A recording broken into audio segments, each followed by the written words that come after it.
শুরু করছি ঈশ্বরের অশ্রু এর পঞ্চম পর্ব। চোখ ডলল কিশোর। আলমারি আর কিছু উইং চেয়ারের ওপাশে একটা আলো জ্বলছে, ঘোলাটে লাল আভা ছড়িয়ে দিয়েছে শুধু। তার নিচে লেখা রয়েছে এক্সিট, তার মানে বেরোনোর পথ। অন্ধকারে হাতড়ে হাতড়ে সেদিকে এগোলো কিশোর। এক্সিটের কাছে পৌঁছে আরেকটা নির্দেশ দেখতে পেল, emergency exit only, alarm will ring if this door is opened. জরুরি অবস্থায় বেরোনোর পথ, দরজা খুললে সতর্কীকরণ ঘণ্টা বেজে উঠবে। কল্পনায় দেখতে পেল কিশোর ইমার্জেন্সি ডোর ঠেলে বাইরে বেরিয়েছে। প্রচণ্ড শব্দে বাজতে আরম্ভ করেছে অ্যালার্ম বেল। জ্বলে নিভে সংকেত দিতে শুরু করেছে বিশেষ আলো। কোনো সন্দেহ নেই, টিভি মনিটরের সামনে পাহারাদার বসে রয়েছে, চোখ রাখছে সর্বত্র। পর্দায় কিশোরকে দেখা মাত্র ছুটে আসছে ওরা। পিস্তল বের করে ফেলেছে। মার্কেটের সীমানা পেরোনোর আগেই ধরে ফেলা হয়েছে তাকে। তার পরের ঘটনা আর মনে করতে চায় না সে। কেঁপে উঠল কিশোর। কয়েক মাস আগে একটা ছেলেকে পাওয়া গিয়েছিল মার্কেটের আঙিনার ভেতরে। বন্ধ হয়ে যাওয়ার পরে ধরে তাকে প্রথমে ভালো মতো ধোলাই দিয়েছে পাহারাদারেরা, যদিও সেটা আইন বিরুদ্ধ। তারপর পুলিশ ডেকে তাদের হাতে তুলে দিয়েছে। জেল খাটা কিছুতেই এড়াতে পারেনি ছেলেটা। কিশোরের ক্ষেত্রে জেলটা না থাকলেও ধোলাইটা খেতেই হবে। ধরলে কিছু উত্তম মাধ্যম না দিয়ে ছাড়বে না প্রহরীরা। তার উপর রয়েছে লোকাল নিউজ পেপারগুলো, ছবি সহ বড় করে ছাপবে সামনের পাতায়, হেডিং লিখবে সুপার মার্কেটে চোর। রাতের বেলা কি কারণে আসবাবের দোকানে ঢুকে লুকিয়ে বসেছিল কিশোর কিছুতেই বোঝাতে পারবে না রিপোর্টারদেরকে। ইমার্জেন্সি এক্সিটের দিকে থেকে ঘুরে দাঁড়ালো সে। প্রধান প্রবেশ পথের দিকে চলল। ইস্পাতের মস্ত শাটার লাগানো রয়েছে সেখানে। সাবধানে এগোলো সে। সামান্যতম শব্দ না করে এসে খুঁজে বের করলো কর্মচারীদের প্রবেশ পথটা। এই দরজাটাতে সাবধান বাণী লেখা রয়েছে, জোর করে বেরোতে গেলেই অ্যালার্ম বেজে উঠবে। দরজার পাশের একটা ঘড়িতে দেখা গেল রাত 11টা বাজে। বাড়িতে খবর দিতে পারেনি কিশোর, রেগে কাঁই হয়ে যাবেন মেরি চাচি। খুঁজতে খুঁজতে একটা পে ফোন বের করলো সে। স্লটে পয়সা ফেলে বাড়ির নম্বরে ডায়াল করলো। মেরি চাচি ধরলেন। কণ্ঠ শুনেই কিশোর বুঝে ফেলল উদ্বিগ্ন হয়ে আছেন। সে নাম বললেই ফেটে পড়বেন এখন। তাই করলেন। জিজ্ঞেস করলেন, তুই কোথায়? আমাদেরকে এলেনা লিস্টারের প্রয়োজন, ঘুরিয়ে জবাব দিল কিশোর। সত্যি কথাই বলল, মাঝে মাঝে আমারও তোকে প্রয়োজন হয়, সে কথা কখনো ভেবেছিস? লিস্টারের বাড়ি থেকে বলছিস নাকি? ওর বাপের কোনো খোঁজ পাওয়া গেছে? না চাচি, শোনো, আজ রাতেও থাকতে চাই, তোমার কোনো অসুবিধা হবে না তো? রাতে আর কি অসুবিধে, ইয়ার্ডের কাজ তো দিনের বেলা। থাকতে চাইলে থাক, তবে সাবধানে থাকবি, বিপদ আপদ ঘটাবি না। লাইন কেটে দিলেন তিনি। ফোন ছেড়ে দিয়ে আবার আসবাবের দোকানে ফিরে এলো। ঘরের কোণে তার সেই সোফায়। সোফাটাকেই এখন তার বাড়ি ভাবতে আরম্ভ করেছে। বসে পড়ল। সকাল হতে অনেক দেরি। কি করে যে রাতটা কাটাবে কে জানে। মোচড় দিয়ে উঠল পেট, খিদে জানান দিচ্ছে। একটা গল্পের কথা মনে পড়ল। একটা ছেলে ডিপার্টমেন্টাল স্টোরে রাতের বেলা আটকা পড়েছিল। রেস্টুরেন্টের রেফ্রিজারেটর থেকে খাবার বের করে খেয়েছিল সে, কিন্তু বিকেলে ভেতরে কোনো রেস্টুরেন্ট দেখতে পায়নি কিশোর। আছে বলেও মনে হয় না।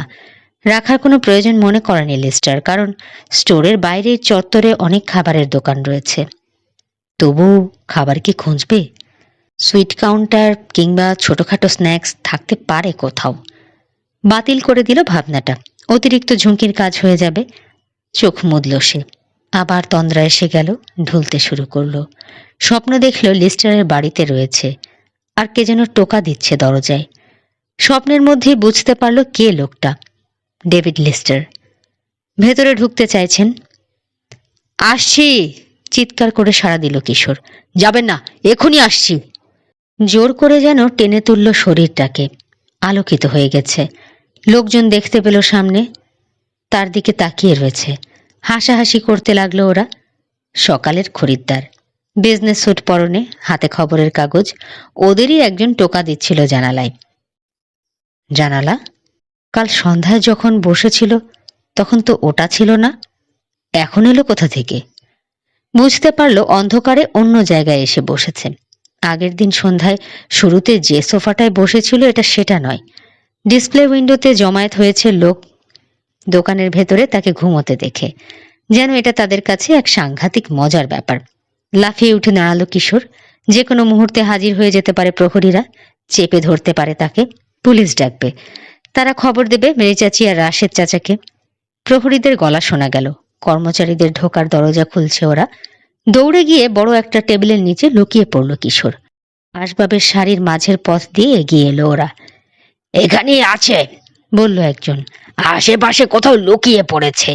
কিশোর যে টেবিলের নিচে লুকিয়েছে তার কাছে এসে দাঁড়ালো আর একজন, মোটা গলায় বলল, কাল রাতে দেখলে না কেন? কারো চোখে পড়লো না? সব কটা চেয়ার টেবিলের তলা তোর উঁকি দেওয়া সম্ভব না, প্রথম লোকটা জবাব দিল। টহল দেই, তখন চোখে পড়লে তো ধরতামই। লোকগুলো চলে গেলে বাইরে বেরিয়ে এসে মাথা তুলে উঁকি দিল কিশোর। ডিসপ্লে উইন্ডোর কাছে দেখতে পেল ওদেরকে। সোফাটার দিকে তাকিয়ে রয়েছে, যেন ওটাই ওদেরকে বলে দেবে কিশোর কোথায় আছে। পেছনে শব্দ হলো, ফিরে তাকালো কিশোর। হাড় সর্বস্ব একজন মানুষ দাঁড়িয়ে রয়েছে দোকানের প্রধান প্রবেশ পথের কাছে, পরনে জলপাই রঙের জাম্পস্যুট। তালাটা খুলল লোকটা, তারপর টান দিয়ে তুলতে শুরু করলো ইস্পাতের শাটার। পথ পরিষ্কার হয়ে আসছে। লাফিয়ে উঠে দাঁড়ালো কিশোর। এক ছুটে লোকটার পাশ কাটিয়ে বেরিয়ে এলো বাইরে। চিৎকার চেঁচামেচি কিছুই করলো না লোকটা, অবাক হয়ে তাকিয়ে রয়েছে শুধু তার দিকে। চত্বরে বেরোলো কিশোর। এই সময় শুনতে পেল চিৎকার, দেখার জন্য থামলো না, ফিরেও তাকালো না। ছুটে চত্বর পার হয়ে অটোমেটিক দরজা দিয়ে বেরিয়ে চলে এলো পার্কিং এরিয়ায়। র্যাকে আগের জায়গাতেই বাঁধা রয়েছে সাইকেলটা।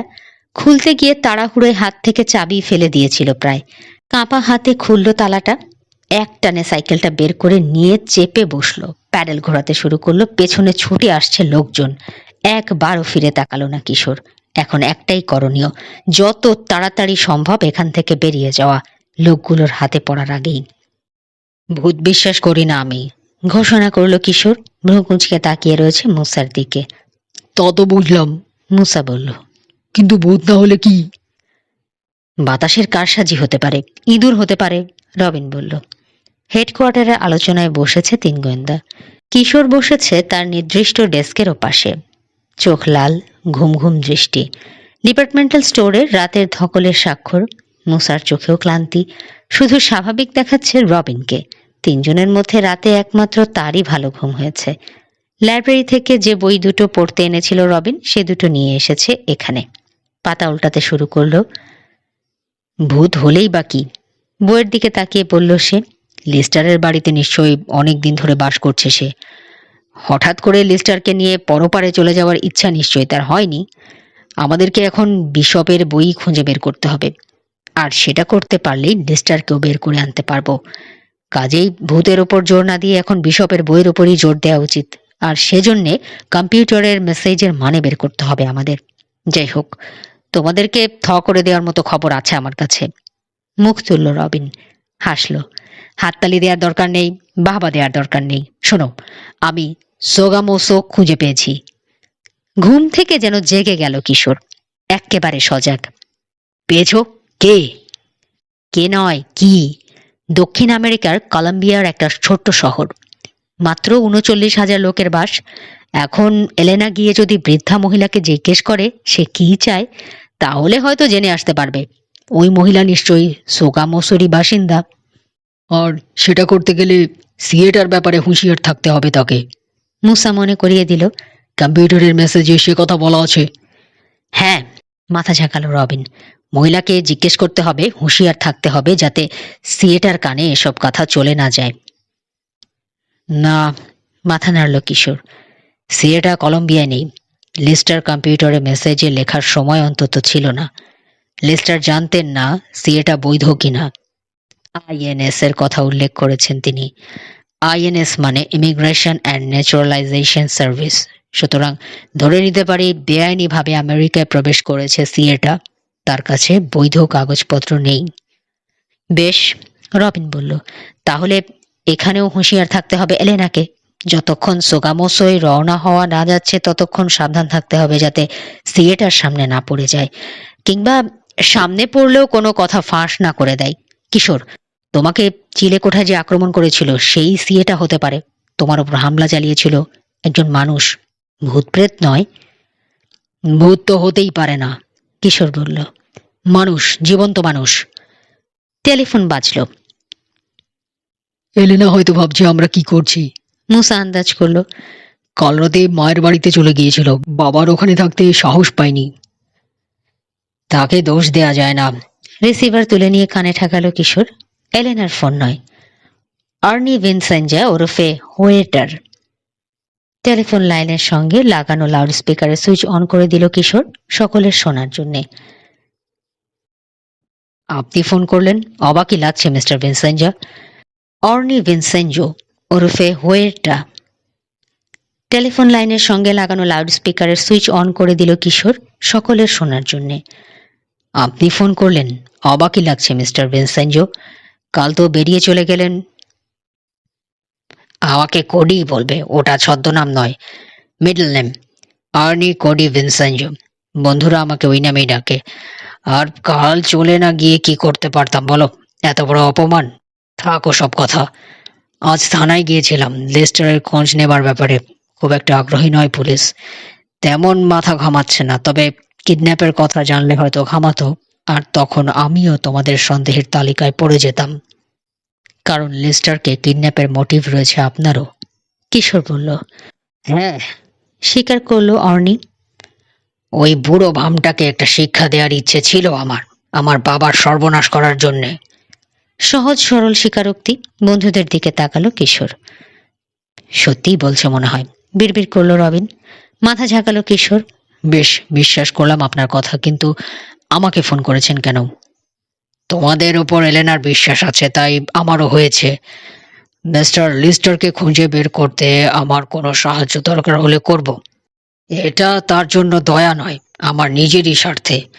যতদিন লিস্টার নিখোঁজ হয়ে থাকবে আমার উপর সন্দেহ থাকবে তোমাদের। এটা বয়ে বেড়াতে পারবো না আমি, কাজেই আমাকে দরকার হলেই ফোন করবে। এখনই একটা কথা ভাবছি, কিশোর বলল। সোগামোসো সম্পর্কে কিছু জানেন? সোগা? সোগা কে? নামটা আবার বলল কিশোর। কিছু বুঝতেই পারল না আর্নি।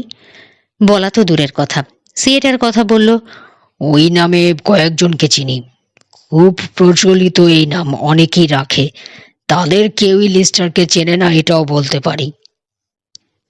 কোনো ঈশ্বরের অশ্রুর কথা বলতে শুনেছেন মিস্টার লিস্টারকে? ঈশ্বরের অশ্রু? তা কি করে হয়? কি করে হয় জানি না, তবে ওটা মিস্টার লিস্টারের কাছে খুবই জরুরি। সরি, শুনিনি। শুনলে ওরকম একটা কথা মনে না থাকার কথা নয়। তা ঠিক। আরেকটা প্রশ্ন, সোগামোসোর কথা আমরা জানি, ওটা কলম্বিয়ার একটা ছোট শহর, কোকেনের প্রধান ঘাঁটিগুলোর একটা। মাদকদ্রব্য চোরাচালানের সঙ্গে মিস্টার লিস্টারের কোনো যোগাযোগ নেই তো? মোটেই না, জোর দিয়ে বলল আর্নি। মাদককে ঘৃণা করে লিস্টার, নেশা করে শুনলেই যত ভালো কর্মচারী হোক চাকরি থেকে বের করে দেয় সে। আমার কথা বিশ্বাস না হলে এলেনাকে জিজ্ঞেস করে দেখতে পারো। তাকে ধন্যবাদ দিল কিশোর। যোগাযোগের জন্য টেলিফোন নাম্বার দিয়ে লাইন কেটে দিল আর্নি। অসংখ্য ছেঁড়া সুতো রয়েছে এই কেসে, কিশোর বলল। সব জোড়া দিতে না পারলে রহস্যের কিনারা করা যাবে না। অথচ কোনটার সঙ্গে কোনটার যোগাযোগ দেখতেও পাচ্ছি না এখনো। দুদিন আগে যে অন্ধকারে ছিলাম এখনো তাই রয়েছে। সোগামোসো কোনো সাহায্য করতে পারবে বলে মনে হচ্ছে না, মুসা বলল। ওখানে গিয়ে বৃদ্ধা মহিলার সঙ্গে এলেনা যোগাযোগ করার আগেই হয়তো এদিকে তার বাপ মরে ভূত হয়ে যাবে। স্বাভাবিক মৃত্যু যদি হয়, বলল রবিন। বয়সের কারণে। ওকে, এরপর কি করব? এলেনার মা পরামর্শ দিয়েছেন আইলিন লিস্টারে খোঁজ নিতে, কিশোর বলল। লিস্টারের বাড়িতে তো আর খোঁজা বাদ রাখিনি, এখন জাহাজটায় গিয়ে খুঁজলে মন্দ হয় না। কোথায় আছে ওটা এলেনা নিশ্চয় জানে। জানতে পারে, মাথা দোলালো রবিন। আর ওখানে বিশপের বইটা খুঁজে বের করতে পারলে তার বাবা মুক্তি পাবে। লিস্টারই তখন বলে দিতে পারবে বৃদ্ধা মহিলাকে কোথায় পাওয়া যাবে, কোথায় মিলবে ঈশ্বরের অস্ত্র। সান্তা মনিকায় এলেনার মায়ের বাড়িতে ফোন করলো কিশোর। ফোন ধরলো এলেনা। সে ওদেরকে বলল সেন্ট্রাল কোস্ট মেরিন কর্পোরেশনের ড্রাই ডকে রয়েছে ইয়টটা। ওটা একটা শিপইয়ার্ড, এলেনা বলল। বোস্ট্রিট ড্রাইভে। ফোন করে আমি ওদেরকে বলে দিচ্ছি তোমরা যাচ্ছ, তোমাদের যাতে ইয়টে উঠতে দেয়া হয়। মিনিট কয়েক পরে কোস্ট হাইওয়ে ধরে সাইকেল চালিয়ে চলল তিন গোয়েন্দা। 20 মিনিট এক টানা প্যাডেল করে এসে পৌঁছল বোল স্প্রিট ড্রাইভে। তীর থেকে মাইল খানেকেরও বেশি সাগরের ভেতরে ঢুকে গেছে মানুষের তৈরি এক টুকরো জমি, মাটি ফেলে ফেলে তৈরি করা। বিশাল এক দানবের আঙুল যেন, আঙুলের মাথায় জেটি, একটা ইয়ট ক্লাব আর এক সারি দোকানপাট জেটির দক্ষিণ পাশে। উত্তর পাশে কয়েকটা শিপইয়ার্ড। বড় রাস্তা থেকে প্রায় কোয়ার্টার মাইল ভেতরে সেন্ট্রাল কোস্ট মেরিন কর্পোরেশন। ঝড়ের কবল থেকে রক্ষা করার জন্য বেশ শক্ত বেড়া চারপাশ ঘিরে। গেটে পাহারা দিচ্ছে ইউনিফর্ম পরা দারোয়ান। গেটের পাশে ছোট্ট গার্ড হাউসে বসে আছে সে। গেটের কাছে এসে থামতে হলো তিন গোয়েন্দাকে। পরিচয় দিল কিশোর। হ্যাঁ, মিস লেস্টার ফোন করেছিলেন, দারোয়ান বলল। তবে বয়স্ক মানুষ আশা করেছিলাম আমি। যাকে মিস যখন বলেছেন আমার কি, এখানে সই করতে হবে। একটা নোটবুক বের করে দিল লোকটা। এক এক করে সই করলো তিন গোয়েন্দা। তিনজনের নামের পাশে নোট লিখল দারোয়ান। তারপর তার পেছনের পেগবোর্ড থেকে এক গোছা চাবি নিয়ে কিশোরের দিকে বাড়িয়ে ধরল। আইলিন লিস্টারের কেবিন আর হুইল হাউসগুলোতে তালা দেয়া, এটা দরকার হবে। ডানে দেখালো সে।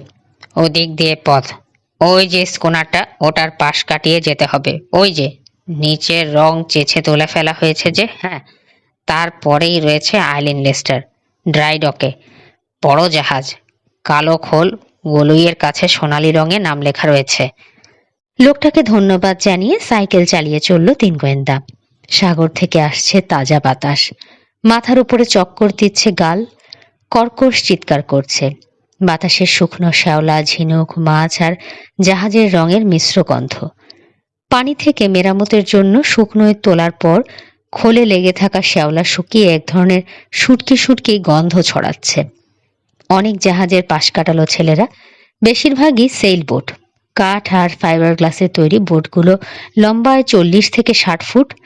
আইলিন লিস্টার জাহাজটাকে অনেকটা আলাদা লাগলো ওগুলোর তুলনায়। অন্যরকম, ছোট একটা ওশান লাইনার। কালো খোল, শরীরটা সাদা। বিলাসতরীর রূপ দিয়েছে ইয়টটাকে। খাইছি, বলে উঠল মুসা। বুড়োটার রুচি আছে। বাড়ি ঘরগুলো অমন করে রাখে কেন? এখানে তো কিপটেমি নেই। থাকবে কি করে, রবিন মন্তব্য করল। এটা কাজের জিনিস যে, কম্পিউটার রুমটা দেখনি কেমন ঝকঝকে তকতকে, দামি মেশিন। সেলবোর্ডগুলোকে যেভাবে পানি থেকে টেনে তোলা হয়েছে সেরকম করে তোলা হয়নি এটাকে। কংক্রিটের মস্ত ট্রেঞ্চের ওপর দিয়ে ভাসিয়ে আনা হয়েছে। এটাকেই বলে ড্রাই ডক। ট্রেঞ্চের সাগরের দিকে বিশাল ওয়াটারপ্রুফ গেটগুলো বন্ধ, তালা দেয়া। জাহাজটাকে এখানে আনার পর দমকলের সাহায্যে সমস্ত পানি বের করে দেয়া হয়েছে। খটখটে শুকনো এখন খোলের নিচে। ড্রাই ডকের ভেতরে বিরাট বিরাট ইস্পাতের কাঠামোর ওপরে ডিমের তা দিতে বসা হাঁসের মতো করে যেন বসে রয়েছে আইলিন লিস্টার। সিঁড়ি উঠে গেছে জাহাজের ওপর। প্রথম ডেকে উঠল কিশোর, তারপর রবিন আর মুসা। সামনের দিকে এগুলো তিনজনে। ব্রিজে ওঠার মই বেয়ে উঠে এলো। চাবি বের করলো কিশোর। এক এক করে তালায় ঢোকাতে শুরু করলো। লেগে গেল একটা। হুইল হাউসের দরজা খুলল সে। ভেতরে ঢুকলো ওরা। চারপাশে বড় বড় কাচের জানালা। বালি আর লবণ লেগে নোংরা হয়ে আছে। জানালার নিচে ক্যাবিনেট, অনেক ড্রয়ার ওগুলোতে। অল্প আসবাবে সুন্দর করে সাজানো ঘরটা। জাহাজের হুইল হাউস যেরকম হয়। আমি আশা করেছিলাম অগোছালো হবে, রবিন বলল। মিস্টার লিস্টারের যা স্বভাব, ছড়িয়ে ছিটিয়ে থাকার কথা সব। জাহাজের ব্যাপারে হয়তো তার অন্য মনোভাব, কিশোর বলল। পুরনো জিনিস ছড়িয়ে রাখার জায়গা নয় জাহাজ। কিংবা এমন কাউকে ক্যাপ্টেন বানিয়েছেন, মুসা বলল, যে নোংরামি একদম সইতে পারে না। তার সঙ্গে কুলিয়ে উঠতে পারছেন না লিস্টার। টান দিয়ে একটা ড্রয়ার খুলল কিশোর। সুন্দর করে একটার পর আরেকটা সাজিয়ে রাখা হয়েছে ম্যাপ। দ্রুত ওগুলোতে উল্টে দেখতে শুরু করলো সে। সবই নটিক্যাল চার্ট। কোথায় প্রবাল প্রাচীর, কোথায় গভীরতা কম, এসব দেখানো রয়েছে। দক্ষিণ আমেরিকার উপকূলের কাছের চার্ট ওগুলো। সোগামোসোতে বন্দর নেই, রবিন বলল। ওখানে যেতে চাইলে স্থলপথে যেতে হবে লিস্টারকে, কিংবা ভেনিজুয়েলার কোনো বন্দরে নেমে গাড়িতে করে। আমরা এখানে সোগামোসো খুঁজতে আসিনি, মনে করিয়ে দিল মুসা। এসেছি বিশপের বই খুঁজতে, সেটাই খোঁজা দরকার। কোথায় ওটা? ভালো প্রশ্ন। একটা ড্রয়ার খুলল রবিন, আরেকটা, তারপর আরেকটা। ড্রয়ারের পর ড্রয়ার ঘেঁটে চলল, যা পেল বেশিরভাগই চার্ট। আলমারিগুলোতে খুঁজছে মুসা। কিশোর খুঁজছে কয়েকটা খোলা তাকে। জাহাজ চালানোর ওপর কিছু বই পাওয়া গেল, আর কিছু যন্ত্রপাতি, কিন্তু বিশপের বইটা মিলল না। বিশপের সঙ্গে সম্পর্ক রয়েছে এরকম কিছুও না। হুইল হাউসের প্রতিটি ইঞ্চি খোঁজার পর বেরিয়ে এসে দরজায় তালা লাগিয়ে দিল কিশোর। দুই সহকারীকে নিয়ে মই বেয়ে আবার নেমে এলো ডেকে। দুই ধারেই সারি সারি কেবিন রয়েছে, ওগুলোতে ঢুকে দেখতে লাগলো ওরা। বেশিরভাগই মনে হলো অব্যবহৃত। বাঙ্ক আর বেডগুলোতে চাদর বালিশ কিছুই নেই, উল্টে ফেলে রাখা হয়েছে ম্যাট্রেস। নাবিকদের কোয়ার্টারটা দেখে মনে হলো অল্প কিছুদিন আগেও ব্যবহার করা হয়েছে। বাঙ্কের নিচে একটা টি শার্ট দলা পাকিয়ে ফেলে রেখে গেছে একজন নাবিক। ময়লা ফেলার ঝুড়িতে পড়ে রয়েছে পোড়া সিগারেটের গোড়া, দলা পাকানো কাগজ। অবশেষে সবচেয়ে বড় একটা কেবিনে এসে ঢুকলো গোয়েন্দারা। জানালায় পর্দা টানা, অন্ধকার হয়ে আছে ভেতরটা। দরজার পাশের সুইচ টিপল কিশোর। আলো জ্বলল না। পাওয়ার নেই, বিড়বিড় করে বলল সে। আইলিন ডেস্টার এখন মরা জাহাজ। দরজার পাল্লা পুরোটা খুলে দিল কিশোর। চওড়া একটা বিছানা প্লাস্টিকের চাদরে ঢাকা। চেয়ার আর টেবিলগুলো ঢেকে রাখা হয়েছে একই রকম চাদর দিয়ে। কেবিনের একধারে রয়েছে অসংখ্য তাক। তাকের সামনের ধারগুলোতে নিচু রেলিং দেয়া, যাতে কোনো জিনিস গড়িয়ে পড়তে না পারে। একটা তাকে টর্চ দেখতে পেল কিশোর। নামিয়ে এনে জ্বালল। সারা ঘরে আলো বোলালো। হ্যাঁ, এইটাই লিস্টারের ঘর। মুসা বলল। তাকের ওপর যা থাকার কথা তাই রয়েছে, বই আর বই। যেখানেই ফাঁক পাওয়া গেছে ঠেসে ভরে দেওয়া হয়েছে কাগজপত্র। বইয়ের ফাঁকে টোল পড়ে যাওয়া দুটো টেনিস বলও ঢুকিয়ে রাখা হয়েছে। চামড়ার একটা দস্তানা ফেলে রাখা হয়েছে একটা বাউলিং ট্রফির পাশে। আর্নেস্ট জে স্ক্র্যাবার্স নামে একজনকে ওটা পুরস্কার দিয়েছে ওয়েস্ট সাইড কেগলার্স ক্লাব। আরেকজনের পুরস্কার লিস্টার রেখেছেন কেন? রবিনের প্রশ্ন। এগিয়ে গেল কিশোর। ট্রফিটার দিকে চোখ। মেঝেতে স্তূপ করে রাখা জিনিসে পা বেঁধে হুমড়ি খেয়ে পড়তো আরেকটু হলেই। পেছনের দেয়াল থেকে টেনে সরিয়ে আনা হয়েছে একটা তাক। কাত হয়ে রয়েছে ওটা। বইপত্র মেঝেতে ছড়ানো। নিচু হয়ে স্তূপের সবচেয়ে ওপরের বইটা তুলে নিল কিশোর। অনেক পুরনো একটা বই, চামড়ায় বাঁধানো, শক্ত হয়ে গেছে পুট। ফলে খুলে ছেড়ে দিলেই ঝট করে বন্ধ হয়ে যায়, যেন স্প্রিং লাগানো রয়েছে। আলো ফেলে ভালো করে দেখল কিশোর। ভ্রুকুঁচকে তাকিয়ে রইল কভারের ডিজাইনটার দিকে। চোখা, উঁচু চূড়াওয়ালা একটা টুপির মতো দেখতে। টুপিটার সামনের দিকে একটা ক্রস। দুই সহকারীকে দেখালো সে ওটা। বিশপের টুপির মতোই তো লাগছে। বিশপের বইটা বোধহয় খুঁজেই পেলাম অবশেষে। দরজার দিকে ঘুরল সে। ডেকে ফিরে যাওয়ার জন্য বাধা পেল। দরজায় দাঁড়িয়ে রয়েছে একজন মানুষ। চওড়া কাঁধ, নীল রঙের ওয়ার্ক শার্ট পরা। ভালুকের থাবার মতো বড় একটা হাত বাড়ালো লোকটা। ওটা নিয়ে যেতে পারবে না এখান থেকে। দেখি, দাও। বিশাল দেহী লোকটার পেছনে এসে হাজির হলো আরো দুজন। চুপ করে থাকা ছাড়া আর কিছুই করার নেই তিন গোয়েন্দার। বইটা দিতে চাইল না কিশোর। তার হাত থেকে কেড়ে নিল বিশাল দেহী লোকটা। পেছনের একজনের হাতে একটা পাইপ। এক হাতে আলতো করে ধরে ওটার মাথা বাড়ি মারতে লাগলো আরেক হাতের তালুতে। এমন ভঙ্গিতে কিশোরের দিকে তাকালো যেন তার মাথায় বাড়ি মারতে পারলে খুশি হতো। বিরক্ত করে ফেলেছে, লোকটা বলল। কি করে যে বেড়া ডিঙিয়ে চলে আসে, আর এলেই কেবল চুরির তাল। এবার আর ছাড়ছি না, চুরির মজা এবার টের পাবে। আমরা চোর নই, জবাব দিল কিশোর। মিস এলেনা লিস্টারের অনুরোধে এসেছি। গেটে সই করেছি, দারোয়ানকে জিজ্ঞেস করতে পারেন। সন্দেহ ফুটল লোকগুলোর চোখে। একজনও স্বীকার করতে রাজি নয়, ভুল করেছে। আমাদের কিছু হলে মিস লিস্টারের কাছে জবাব দিতে হবে আপনাদেরকে, গম্ভীর কণ্ঠে বলল আবার কিশোর।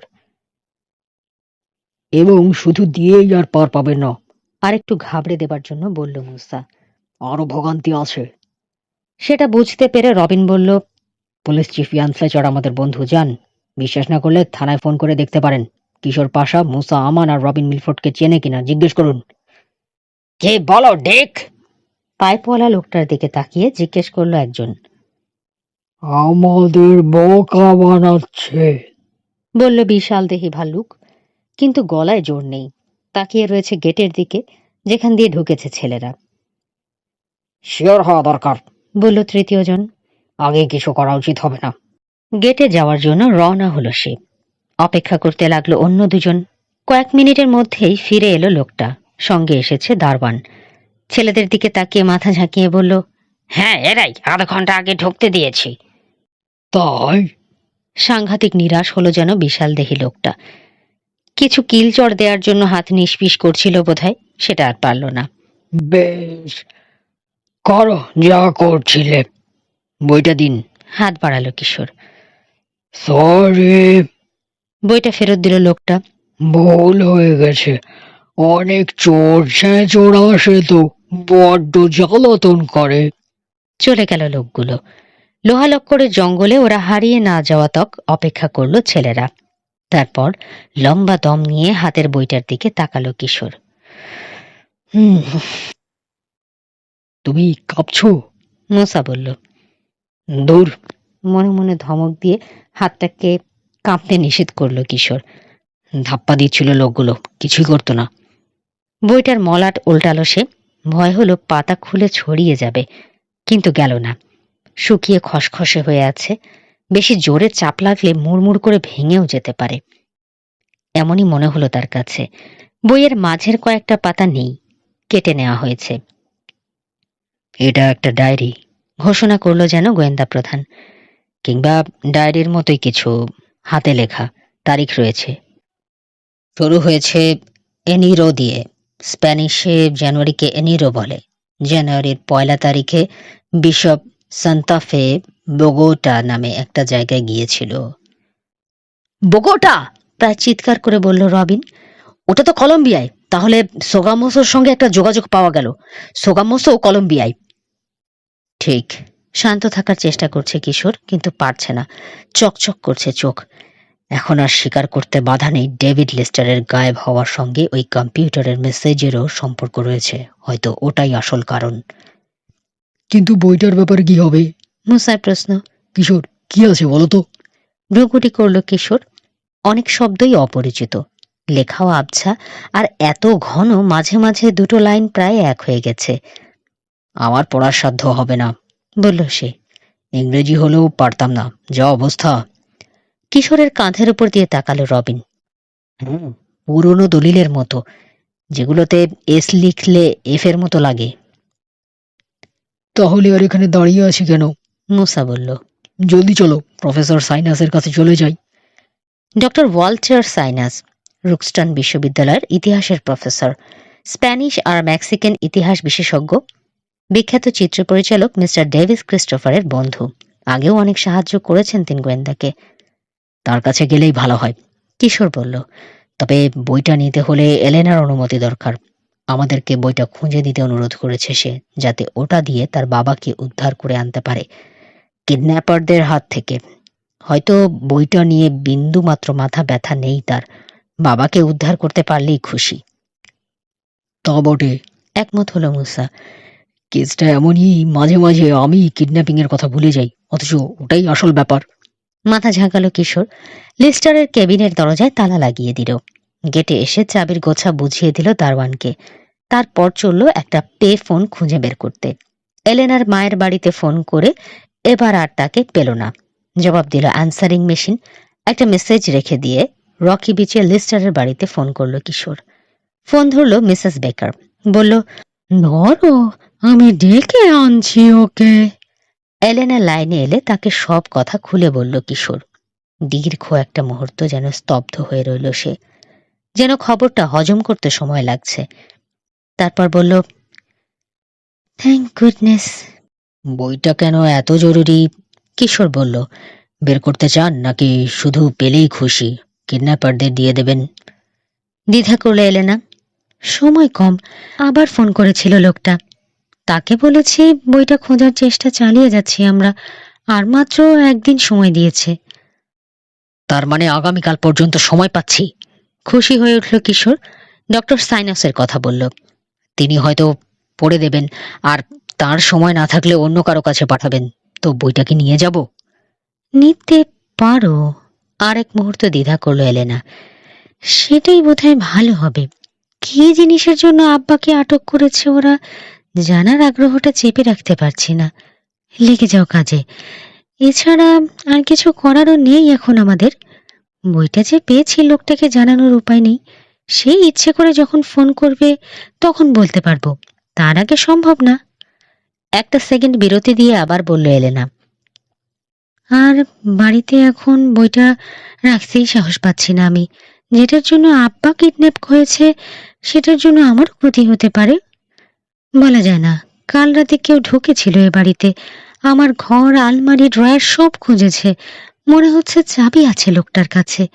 আব্বাকে ধরে নিয়ে গিয়ে হয়তো তার কাছ থেকে আদায় করেছে। ইচ্ছে মতো আসা যাওয়া করতে পারছে এখন লোকটা। একজন চাবিওয়ালাকে ডাকুন, পরামর্শ দিল কিশোর। তালাগুলো বদলে দিয়ে যাক, এভাবে চলতে পারে না। ঠিক আছে, আমরা প্রফেসর সাইনাসের ওখানে যাচ্ছি। কিছু জানতে পারলে আপনাকে জানাবো। রোকস্টানে প্রফেসর সাইনাসকে ফোন করলো কিশোর। ভাগ্য ভালো, গরমের ছুটি শুরু হয়ে গেছে। তবু অফিসেই পাওয়া গেল প্রফেসরকে। নিয়মিত অফিসে আসেন তিনি ছুটিতেও। ছেলেদের জন্য অপেক্ষা করতে রাজি হলেন। তাড়াতাড়ি ইয়ার্ডে ফিরে এলো তিন গোয়েন্দা। রাশেদ চাচাকে অনুরোধ করলো পিকআপটা দেওয়ার জন্যে। তিনি তখন বেরোচ্ছেন। তিন গোয়েন্দাকে বিশ্ববিদ্যালয়ে নামিয়ে দিয়ে যেতে রাজি হলেন। সেখান থেকে কাজে চলে যাবেন। ফেরার পথে সুযোগ পেলে আবার তুলে নেবেন ওদেরকে। আপাতত এই ব্যবস্থায় মেনে নিতে হলো কিশোরকে। এখানেই শেষ হচ্ছে ঈশ্বরের অশ্রু এর পঞ্চম পর্ব। পরবর্তী পর্ব শুনতে এবং নতুন নতুন আরো অনেক গল্প শুনতে সাথে থাকুন গল্প বাই ঘাসফড়িং এর। ধন্যবাদ।